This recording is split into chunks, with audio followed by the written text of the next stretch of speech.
Well, welcome in, friends. It is meteorologist Ben Dery and myself, meteorologist Jamie Kagol. We do have a rather active weather pattern today. And as we look ahead, heading into July, humidity in an active pattern. So I don't know, June, what do you make of June so far? Well, we started off with super warm temperatures. It was I think it was one of the warmest starts to June on record, followed by a big step backward. It was cool, and I thought the last couple of days were just spectacular. But like you said, today is a bit more on the active side. We have the weather impact alert, which goes into effect at noon today, and that's what we're going to be talking about. A lot of this 15-minute segment is going to be devoted to this next weather system, which is going to give us a little active weather during the afternoon and evening hours. Yeah, I'm always looking at the forecast, looking for that rain, because I know we're dealing with dry conditions. Some areas are in some level of drought, and we expect El Nino to continue to strengthen. That's always one of those things in the back of your mind. You think of, hot and dry weather, and when you can still see June and July producing some rainfall, you're like, okay, thank goodness we at least are going to be adding to the rain bucket instead of just a dry one. We've had those stretches in previous summers where it's like, okay, it stopped raining. I don't see any legitimate chance for rain in the forecast moving forward. That's not the case this time. At least things will stay somewhat active as we wrap up June and head into July. Let's pull up graphics right here and we'll talk about this weather impact alert. From noon until midnight tonight, we do expect scattered thunderstorms to move in, and you need to plan for rain. If you are going to be out and about, especially mid to late afternoon into the evening rush hour, have a plan B, because some thunderstorms will provide some heavy rain, but also a secondary threat could be some hail and maybe some locally strong winds as well. So let's talk more about the main impacts of this event. So rain likely this afternoon and evening. The severe threat is fairly limited. There's a non-zero chances of severe storms with a few hailers possible, with mainly the western half of Minnesota kind of under the gun at seeing this. Jamie, this is our severe weather outlook for today, and the Storm Prediction Center has nudged the marginal risk a little further east than what they were saying originally this morning. Yeah, and I think that was kind of in the back of our mind that we would likely see that. These storms are going to have some energy to work with, but it looked like it would taper off a little bit, continuing to the east. I wouldn't take this. I wouldn't read this as, hey, these severe thunderstorms shut down Mankato, St. Cloud, Grand Rapids along that line. I would certainly anticipate impressive rainfall, definitely. I mean, it's the sky is gonna fall when it comes to the rainfall, it looks like, and I would certainly anticipate that there's gonna be some hail in there, whether it's 1 inch hail or not. Still, I would anticipate hail around here, but it is sounding like we could have some good-sized hail coming down towards Ortville, Alexandria, Moorhead, Bemidji direction, and certainly anticipating some pretty strong winds as well. Even if it's not necessarily a severe thunderstorm, I think we're going to see the trees whipping around a bit as these storms roll in. And you and I had been looking at the forecast models this morning, and it looks as though things are slowing down a little bit, depending on which model you believe. Yeah, we could see things push through, and there's another model that we really like this time of year with this kind of convection that keeps that rain chance hanging in central into southern Minnesota a little bit longer too. So it's not a short-lived, quick move through kind of event for us. We're getting kind of some bonus sunshine this morning as well, so that might help it to kind of destabilize the atmosphere a little more. We have some active thunderstorms that are rumbling through the Fargo-Moorhead area at the moment, and you can kind of make out that line that stretches from northwest Minnesota down into southeastern parts of South Dakota. There's a surface low that's due north of Bismarck that's kind of swinging this cold front into the region, and that line is where we expect additional development this afternoon and early evening. So there's a look at the next 12 hours around the Twin Cities. You can see some sunshine this morning, leading to temperatures in the mid-70s. Then some rain cooled air afternoon and evening. And it looks like our window for thunderstorms is like 4 o'clock to 7 o'clock, that time frame, which has pushed a little bit later versus earlier forecast model runs. But again, if you have outdoor afternoon and evening plans, just plan on seeing some of those thundery conditions. This is what we have for microcast. This is that high resolution forecast model that Jamie was mentioning that we favor during these types of situations. Here's midday, which again is slowing things down a little bit. Earlier forecast runs had that main cluster into St. Cloud by this time.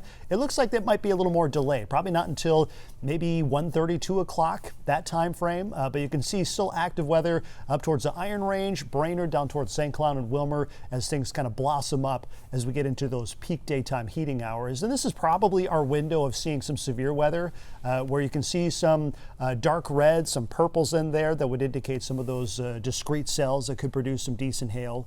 And as Jamie mentioned, even as those storms come through the Twin Cities, they're not just going to all of a sudden turn off their severity. Chance for some borderline severe storms around the Twin Cities this evening, but I think our main threat is going to be some heavy rain. I think widespread 1/4 to 1/2 inch rainfall, that's pretty much expected. But if we do see some of those training thunderstorms, that storms going over the same area over and over, we can certainly see some locally higher amounts. Once we get into tonight, it looks like it really quiets down, an isolated shower or two tomorrow morning. And then it looks like the northern part of Minnesota and especially northwest Wisconsin will see additional scattered thunderstorms tomorrow afternoon. That's where we get into the warmest parts of the day, 2 to 5 o'clock. We see that instability peaking, and you can notice the trend. Imagine I-94 from the Moorhead area through St. Cloud, Twin Cities, down towards, say, Menominee and Eau Claire, and points northward. That's where we have the best chance of seeing some of those afternoon storms tomorrow, Jamie.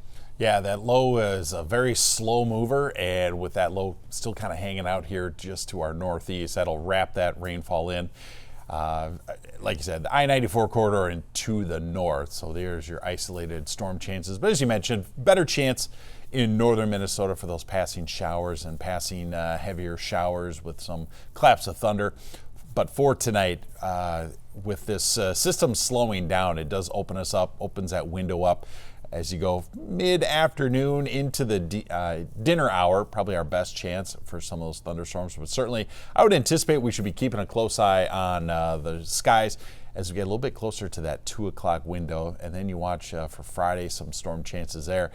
And then you just can't help but notice where those numbers take off to Saturday, Sunday, and Monday. Yeah, well, it's seasonably cool the next few days, but not necessarily chilly. I would not call the next few days cooler, especially considering, where we've come from. But, mid-70s is still about 5 degrees cooler than average. We'll continue that trend through the rest of the week.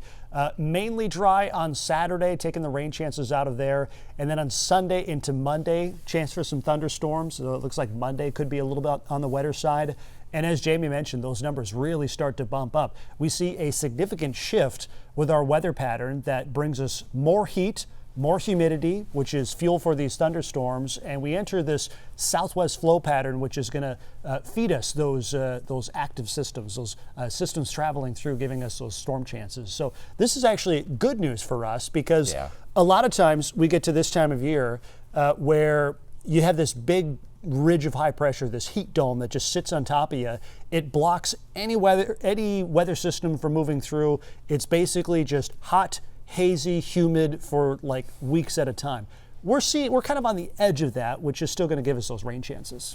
Yeah, Sunday and Monday, there's I would say Sunday more than Monday, and you can kind of tell the way the text is there that we could see that cap in the atmosphere. Saturday looked pretty favorable for it. Sunday still questionable. I think by Monday and Tuesday we could see that front laying across the region. That can set things off for some parts of the region.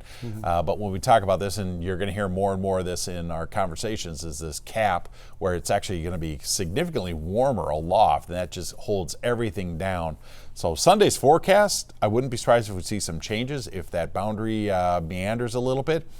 Instead of a few thunderstorms, we could have some widespread thunderstorms, or we could stay what everyone probably is dreading, hot, humid, hazy, just sultry outside. The 3 H's of summer. Let's go ahead and bring our camera back out right here. So you talk about this cap, which of course we're going to talk in more detail about as we get closer to it when we actually have it over us. But this cap is like, you can imagine a beach ball underwater, right? So let's say you're holding that beach ball down. That act of holding the beach ball down, that's the cap, right? It prevents that beach ball from going up, right? And that's when we see thunderstorm development. When we break through that cap, we see that rapid rising motion, what we call an updraft, and that creates these heavy thunderstorms. So what we expect to happen is next week we have that cap developing, warmer temperatures aloft that suppresses that thunderstorm development. But if we do have a front that moves through, if we have any weather system that kind of chews away at that cap, we could see storms burst through that and create some nasty storms. And we were looking at forecast models that showed pretty significant levels of instability next week, but storm chances just depend on if we break through that cap or not. Yeah, and it looked like we'd have something of a boundary in the area, but it may not necessarily be over the Twin Cities. We could see some thunderstorms popping across northern Minnesota, and we could be sitting in the Twin Cities saying, man, when's that going to get down here? When can we get some relief? Get some of that rain-cooled air, kind of mix up some of this humidity, but otherwise you just feel like you're sitting in a sauna waiting for that door to open and cool down. So that is next week. Let's talk more about what's happening today. What are the ingredients that you're seeing that could play into our thunderstorm potential, specifically our severe weather potential today? Yeah, I would say right now the ingredients are fair to good. I would not say excellent.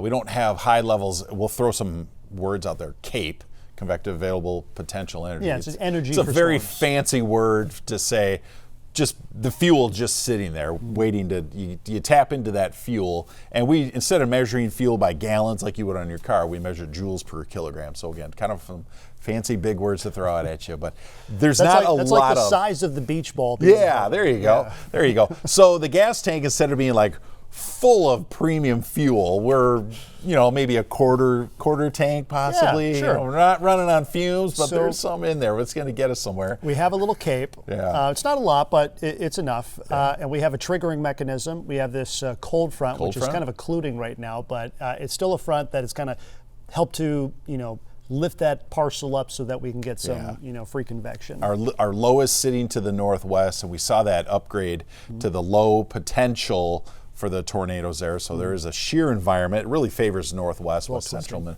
Yeah, the stirring your coffee with a spoon kind of thing. That's one of them I've used on this discussion before too. Yeah. So that environment's there. It's low. It's low. There's not an incredible amount of shear. It's not a high level. It's nothing that really kind of gets a hair standing on the back of your neck. Doesn't get it to really stand up, but you're thinking about it. Yeah, I think one thing we're watching too is what's happening in the mid levels of the atmosphere. You go up 4,000 or 5,000 feet. We do have some pretty strong wind that's going to help aid that shear environment. I think the one thing that might be lacking today is significant moisture, right? Yeah. Because we have dew points, at least had dew points this morning that were in the 40s, very dry air. So you need, that humid environment to add fuel to the flames, to add fuel to that convective environment, and just not really seeing a crazy amount of that. That's why we had that marginal risk for severe weather. 1 out of 5 on the severity scale, with the main threat being some hail.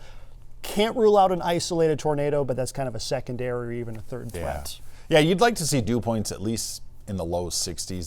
That would really get your attention, and that would really lead to more wide. You'd probably see slight risk move up with that hail potential there. With those updrafts a little bit stronger. We'll see what happens, right? Yeah. Let's go back to graphics and talk details about what's happening after today. So we're going to stay slightly cooler than average the rest of the week. Average is now into the 80s. We should stay just shy of that, so not super cool. We have additional storm chances. Tomorrow, it's mainly north of the Twin Cities, north of that I-94 corridor, and then Friday was kind of questionable, potentially a few storms on Sunday as well. But then beyond the weekend, we enter this prolonged stretch of hot and humid weather. You look at the dew point trend over the next 7 days. That's the humid air that's waiting for us right around the corner. So these comfortable dew points that we'll be experiencing over the next couple of days, you really got to enjoy those now, because we do expect that big shift in our overall weather pattern. Yeah, you've been warned, folks. And you have a couple of days. It'll be a quick acclimation too. Yeah. It's going to be here in a hurry. This is the overall change that we're talking about. So once we get into the second half of the weekend, we have this big ridge of high pressure that builds into our south and east. Further west, a deepening trough over the northern Rockies. That gives us that southwesterly flow pattern, and we're kind of on the edge of that capping ridge. The closer to that surface high, or that high pressure system aloft, the closer you get to that, the stronger the ridge. So or stronger the capping, I should say. But if you're on the edge of that, that's where we could see, the potential for more active conditions. And I certainly think that'll be, the case as we head into next week. Yeah. Hot, hazy, humid, but also some storm chances, which is good news for us. That conveyor belt will feed you some trigger mechanisms, some ripples that come through the atmosphere, maybe set things off. But yeah, when you look ahead, in fact, when I was looking at the temperature trend, I saw those overnight lows turn to mid and upper 60s and those highs go into the 70s towards 90s. I was like, oh, there's probably going to be a cap on there. Yeah, not always the case, but No, and it looks like that could be the pattern that takes us through the 4th of July. So we've kind of enjoyed these cooler temperatures, seasonably cool, and now we're back to our summer roots as we head into next week. Yeah, it's kind of been that way for most of the year. We'll have a warm stretch, we'll get that cooler stretch back and forth. Even the winter, we'd get snow and then we'd melt it, snow and melt it. So it's kind of been repeating itself. We'll have to see what July and August hold. Yeah, for sure. Jamie will be back at noon today live on Kare 11 and talking about any storm potential. Have a good afternoon, everyone.